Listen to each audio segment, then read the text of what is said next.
నేను చెప్పుచున్నది అది కథ కాదు, నిజమే. మరి మీరు కథ అనుకుంటారో ఏమో గానీ, ఒక హోటల్‌లో చాలామంది అక్కడ పెళ్ళిళ్ళ కారణంగా చాలామంది మా హోటల్స్ రూమ్స్ అన్నీ బుక్ అయిపోయాయి. పాపం ఒక ఇద్దరు వృద్ధులు, అంటే వాళ్ళకి 50 సంవత్సరాలు ఉండొచ్చు. వాళ్ళ భార్య భర్తలు ఇద్దరు పెద్ద వర్షం వస్తుంటే ఆ కారు దిగి ఆ హోటల్ మేనేజర్ దగ్గరికి వెళ్ళి, మాకు రూమ్ కావాలంటే, అయ్యా రూమ్ లేదు, మ్యారేజ్ వల్ల అన్ని రూమ్స్ అన్నీ బుక్ అయిపోయాయి అనేసి అతను అంటాడు.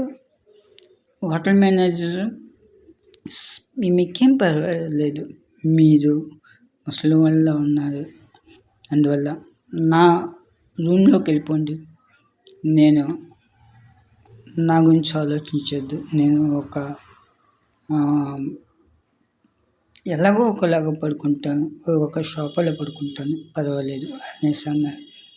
అతను అభిమానానికి వాళ్ళ ముగ్ధులై నిజంగా పడుకొని, ఉదయం నీలాంటి వాళ్ళు ఉండడం వల్ల ఈ హోటల్కే మంచి పేరు వచ్చింది అనేసి అతన్ని అభినందించి వెళ్ళిపోయాడు.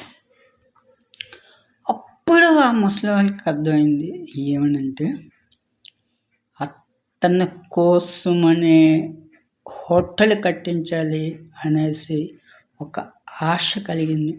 అది మామూలు హోటల్ కాదండి, 5 స్టార్ హోటల్ కాదండి, ఇంకా పెద్ద న్యూయార్క్లోనే అతి పెద్ద హోటల్ కట్టించారు న్యూయార్క్లో.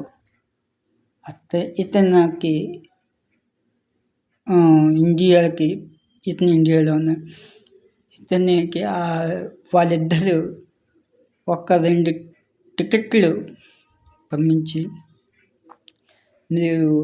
మేము కట్టించిన హోటల్కి నువ్వే మేనేజర్ కావాలని చెప్పారు. అయితే వాళ్ళిద్దరు ఇతని కోసమే కేవలం ఆ హోటల్ కట్టారు.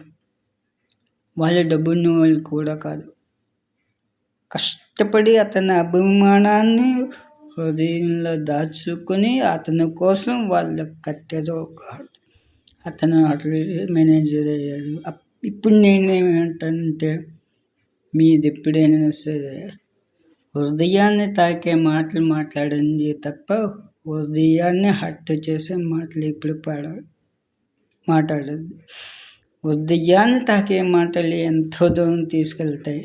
హృదయాన్ని హర్ట్ చేసే మాటలు అలా కిందకి దింపేస్తూనే ఉంటాయి.